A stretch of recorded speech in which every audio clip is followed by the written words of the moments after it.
Hi, everyone. Welcome. I am so excited to introduce my special guest for today, Susi, who is an internationally established mindset and business mentor who founded the online brand Dream Life Deluxe in 2016.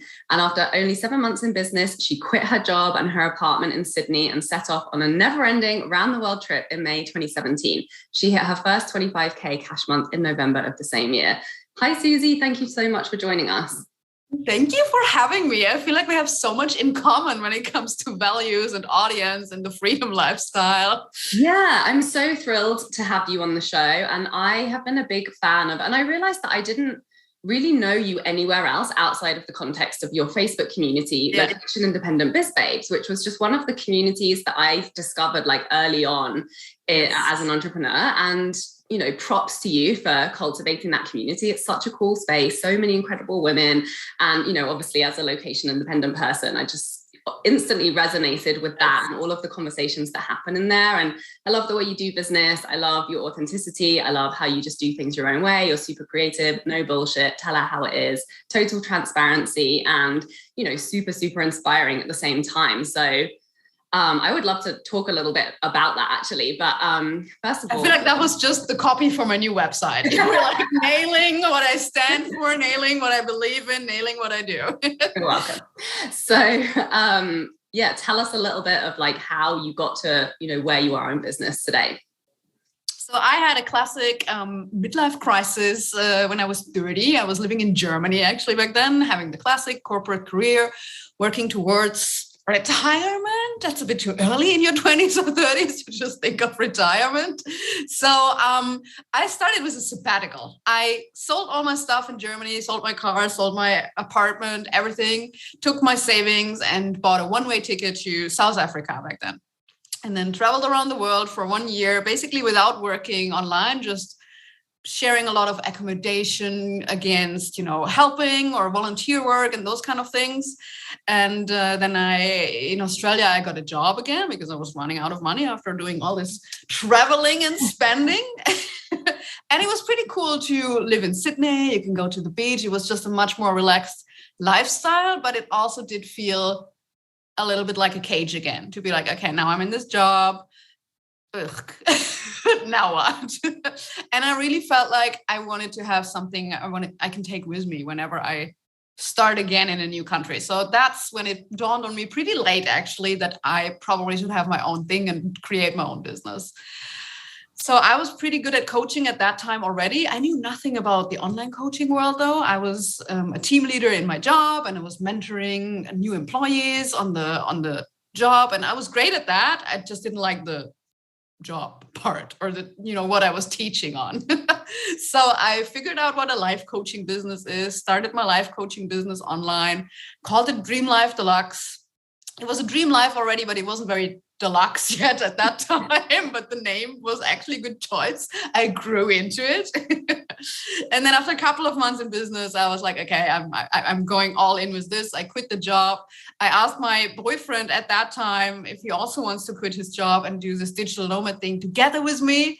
And he said, yeah, we can do that.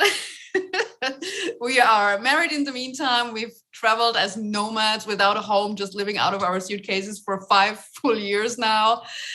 And people in Germany are still waiting for me to come back to a normal life. And it just it doesn't seem to happen. You get that question a lot. Are you coming home anytime soon?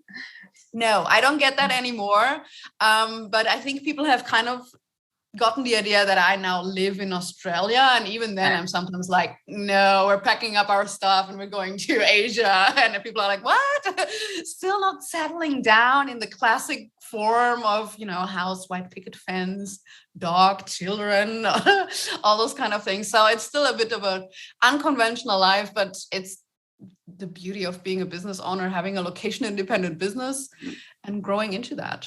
Yeah, so much fun. And, it was the same for me. Like that was my desire when that was the thing that drew me to entrepreneurship. Like my single thing that I knew that I wanted out of all the things that I wasn't sure I wanted was that I loved travel. You know, by that point, I was already living in Canada. So I knew I had family back home, you know, really like my best friends in Canada.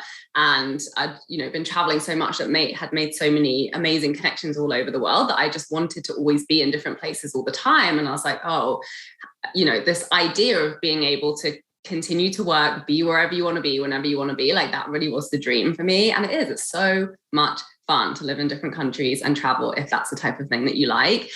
So so I'm curious about this community, like location independent biz babes. Like that was obviously that happened. Like did your business kind of come out of that community? Like, can you talk to me a little bit about like, you know, that process of how you decided to create that community, how it became so successful, and how that influenced your business? Before we get back to the episode, I have something exciting to tell you about. There were a couple of key things that changed everything in my life as an entrepreneur that allowed me to bring in 6 figures while working half as many hours and having more fun than ever before in my business. It was money mindset work around how I was doing business, combined with getting good at sharing strategic sales content online. I know you know that this is your year to start hitting your 10K month income goal and living the life of creative freedom and fulfillment you have been dreaming about. You're ready to be consistently attracting total dream soulmate clients through the creative content you're sharing on social media, and you want to be reaching more people, charging higher rates, and working much less. So I'm very excited to invite you to join me in Freedom Club, my mastermind, where you'll receive tailored high-level support to master the skills that will create your dream life and 6-figure dream business starting now. With focused weekly trainings and coaching calls to find the clarity on your content that's going to make you the most money, to design a simple, fun launch strategy you'll enjoy following through on, plus daily support and feedback from me in the Voxer chat, you'll find that sweet spot in your business where you're the most confident in your work, having the most fun, and making the most money. Go to withsarahmac.com/freedom club to apply now. Now let's get back to the episode. Honestly, I probably did what most people don't do. I didn't start the group with the intention to make it a successful business or to make money with it. I honestly just in the time posted in a couple of other Facebook groups where women connected around travel, not even around business. And I remember I shared my story there, how I left Germany, how I broke free from the German mindset of, no, you can't just do that. Nobody does that. And I remember that I had like kind of a viral post there that so many women resonated with. They were like, oh my God, I totally have the same background. I totally get how hard it is to break free from those conventions when you have lived in them your whole life. And there I had like, it was like, I still had phone notifications and I was still working in my day job and it was doing like ding, ding, someone commented on your post. And it was like, the screen was full with things and it was overwhelming, but really also incredible because I shared a very vulnerable post about my story and it resonated with so many people. And in the end, I got so many messages and so many people that wanted to connect with me that I was like, first of all, I can't reply to everyone, as incredible as that is. But second of all, there are so many women that feel so different that it would just make sense to bring them together. So, and that's why I started the group. So basically, I sent a copy paste message to everyone and said, look, I can't reply to everyone, but I would love to stay in touch. Join this Facebook group.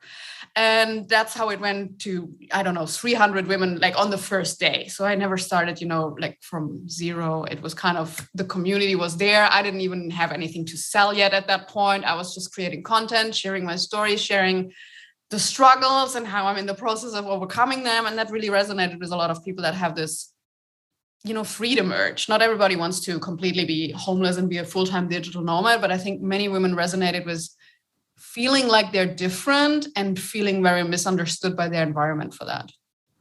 That's amazing. And that's just like the perfect case study of how like your story where you are right now is totally enough. And the power in sharing your vulnerability and where you are and what you're moving through is, it's enough to have like a huge impact and to bring people together and to, really start something incredible. So I love that story. And that's actually, it's such a pure intention, like, because it is really difficult when we go into things and we're like, well, this must make me money. It can kind of cut off a lot of that connection when you really go into something super strategically. So I think that's such an incredible case study. So talk to me a little bit about how that has evolved. Like, what are some of the main ways that you've changed in terms of what you're doing as a coach since, you started out? Has it changed a lot? Has it, stayed a bit the same? It changes all the time. That's the beautiful thing about being a personal brand. So if you don't create a business around, one specific solution to one specific problem, but a little bit more around your personality, your journey, all the things that you're learning, it gets to grow with you. My business is 6 years old now. And at the beginning, it was a classic life coaching business for people who want more freedom. But then relatively quickly, people were asking me, how did you grow this Facebook community? How do you find your clients on Instagram and Facebook without even having a website? And so I started talking more and more about that. And then I had a personal journey into mindset work. I wasn't using mindset work. I knew nothing about mindset work. So I started to learn journaling and abundance mindset and changing my money mindset and all those things. And then people were like, can we see your journaling? And I'm like, you want to see my journaling? Really? But then I started sharing more of my journaling and created journaling courses for entrepreneurial mindset. And then when my business grew, I started talking more as well about how you grow your business, how I grew my business. I've always struggled with, the very classic business advice where you follow a very masculine program that tells you, say this, do this, have this one solution to one problem, niche down, do all the things. And I always was felt always like a bit of a rebel when it comes to those things. And I was just like, watch me, I'm going to do it differently. And I always just did. So I do remember I had a business coach once, and I was like, I love alpacas, in case that's a fun fact you don't know about me yet. I feel like that's very known, but I love alpacas. So I once had the idea to call a course The Abundant Alpaca. And my business coach was like, yeah, but it makes no sense. You have to have in the title what the course is about. Otherwise, it's not going to sell. And I'm like, but it's boring. And I like the Abundant Alpaca. So the Abundant Alpaca became about breaking free from the expectations of marketing on how you should be doing things in your business. And it was, of course, about being yourself and breaking the rules and just believing in yourself instead of listening to what all the consultants and coaches tell you what you should be doing. And it became a best-selling program. It's still very popular today because it's about really understanding how to take mentoring, but also to not just hang on a mentor and say, okay, please tell me how I should run my business. Please tell me how I should scale my business. And it's the hard part and the fun part to figure out how you want to scale your business, how you want to do things when things become bigger, and to trust that and go with it. Yeah, I love that as an example. And I was just thinking about that when you mentioned it, and just thinking about it now, it's like, yeah, obviously it helps if, it can help if you clearly communicate what it is that you're selling. But if you think it's fucking boring and you don't like saying it and you don't like talking about it in that way, that's going to kill your sales more than like having like an accurate title, right? So that's just a perfect example of how if you connect to it, if it lights you up, it has inspired you, like that is going to make you reach more people with it and create more sales with it than trying to force yourself to do something in a way that doesn't feel right for you. It was also a hook, people were like, Abundant Alpaca, what the heck is this course about? And then you go to the sales page and of course you get a little bit more information why and how and what the heck. But it was something that just stood out. Because, all the same courses have all the same titles. And it was just something where people were like, oh, this is different. I am different. I like it. What is it? Right.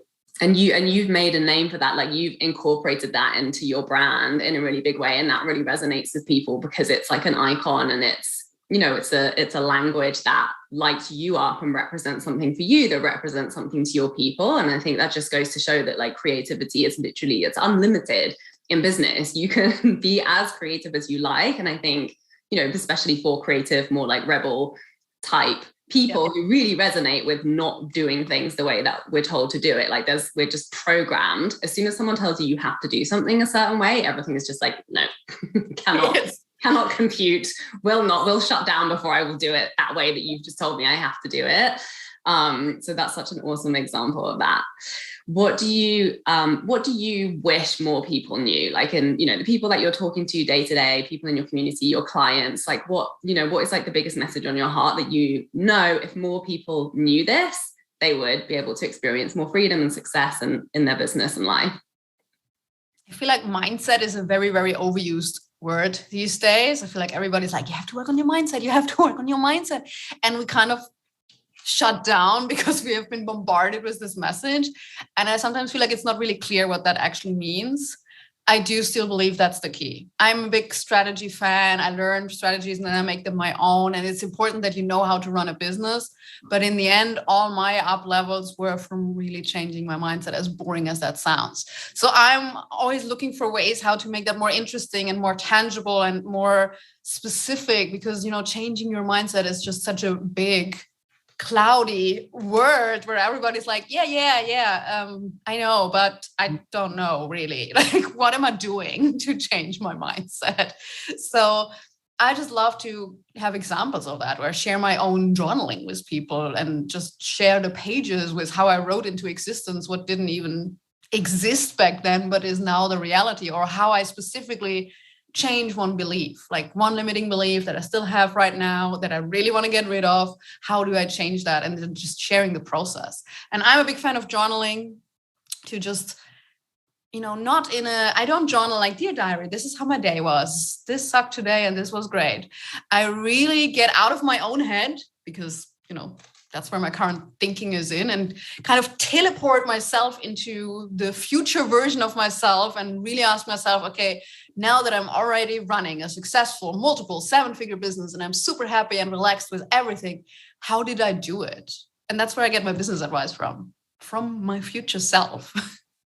That is such a great exercise. Thank you for sharing that. And I'm really curious kind of how your relationship with being a digital nomad has like evolved over the years. Because, I know it's super exciting. It's really, really fun, but there are also challenges that come along with just like, not living in a stable place, or having to learn new things all the time, or navigate different languages, different cultures, or not having like an established community. So what are some of the ways that you've kind of grown resilient and able to do it in like more and more supported and fun ways? I think there is a difference if you want to do this for a shorter period of time, let me say 6 to 12 months, or if you really want to create this as a sustainable lifestyle with a relationship, with a business, and with all your struggles that will come along the way whilst you are a digital nomad, because you'll be taking it all with you. So we did things slower after time. So at the beginning, it was like, oh, hey, let's go to Finland, let's go to Canada, let's go to New York, let's go to St. Lucia, let's go to Barbados, let's go to England, until you kind of almost get like a travel burnout. And I now like to stay in homes wherever I can. So either Airbnb or house sitting. We also do a lot of house sitting.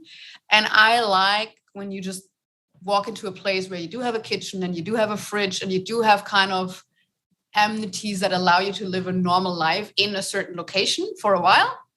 And then you pack up and go, compared to, living in a hotel out of like for years. As much as I love 5-star hotels and I love the vibe and I love to be in 5-star hotels, I tried to only live in 5-star hotels for 2 months, and it was actually not as I expected it to be. It is actually nice to have 3 rooms in a place and not just one, and have a kitchen and just have a bit of a sense of a normal local life whilst you're somewhere, compared to the holiday or vacation lifestyle where you just go from hotel to hotel, which you can do a couple of weeks.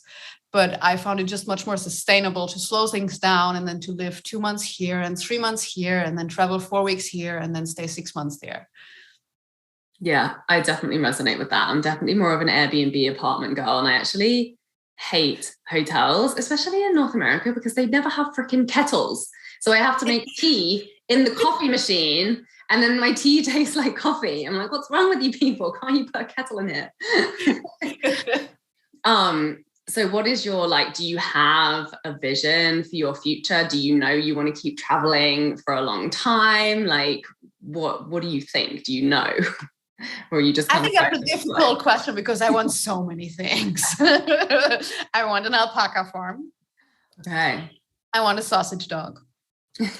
And I want to travel. Those are currently the hardest big questions. Pets. So I love animals. I love pets.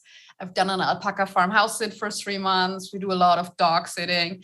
And that's kind of cool because you get to travel and have pets. But one day I want to have my own pets. And I'm like, oh, how does that look like? But probably we're going to do the same thing. We're going to have someone pet sit at our place whilst we are traveling to other places, even though that will be hard. I almost need someone who wants to share their life with me part-time, like 3 people in a group, and then you can hop over, like 3 months they come to Australia whilst I go to their place in Canada, whilst they go to her place on Bali or something like that. So it does definitely include being a little bit more settled, but not in one place, maybe in 2 or 3 places around the world. And everybody has an alpaca farm and you just rotate. You're just one, one has an alpaca farm, one has a retreat center on Bali, and one has 3 sausage dogs and a beagle in Australia or something like that. But then we're missing Europe. It's so difficult. I want so many things. I have full faith that you will create that. You will find a solution. Everything is possible, right? Yes. So thank you so much for coming on the show and sharing all of your wisdom and stories and inspiration with us. What are you up to at the moment? Where can people follow you and find out more about your work? So because nobody can spell my last name, my website is dreamlifedeluxe.com. That's where you will find whatever is currently going on, whatever I'm currently selling, launching, doing. I am super excited that COVID is coming to an end and we can travel again. So I'm finally bringing back my yearly Bali retreat. I still have clients that have been waiting for the next Bali retreat because they signed up 2 years ago. But we finally have dates for next year, tentatively. This year I was still too scared to do it. But next year is happening, and then it's going to happen regularly again. And I just love to basically offer to live the Dream Life Deluxe for a week with other women, and really, we're in a super luxurious villa, my favorite place on earth. It's abundant. We have a personal chef, we have a private yoga teacher, we have a private driver. It's just the most fantastic creative week to surrender and to get inspired and to just live your best life. And I love those in-person events as much as I do so much digitally and online. To meet with my clients or just with inspiring women once per year on Bali is amazing. That sounds so much fun. Amazing. Thank you so much, Susi. Thank you, everybody, for tuning in. Please share this with anyone you know that it would resonate with, and we'll see you next week. Bye. Bye. For more inspirational content, head over to my website withsarahmac.com, and please support the show by liking, commenting, and subscribing.